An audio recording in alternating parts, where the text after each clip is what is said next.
Of the vehicles that were set alight overnight, it's still unclear at this stage exactly what the cause or what led to this incident, but we know that by the middle of last month we also saw that there was a shooting here at this rank where one security guard was shot and killed, and police confiscated at least 20 high caliber firearms here. Talks of extortion, talks of infighting within the taxi associations, in particular in this area.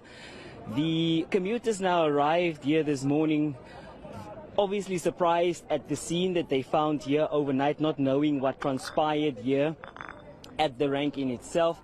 But transportation from this hub does not seem to have been impeded. There are taxis operating from this very site. They are also close to this area. There's also a bus terminus where Golden Arrow buses are leaving and coming back to the area, but fearful, many of them too scared to speak to us on camera with regard to what has been playing out, in particular at Enyanga taxi rank, and the talks of infighting within the organizations operating within this area. We know that Santaco is busy with assessments in terms of trying to get to understand exactly what the reasons are for these infighting, but we do know, or at least with a previous incident, we found out that it had to do with a security grouping within one of the taxi ranks who had, some fight of some sort over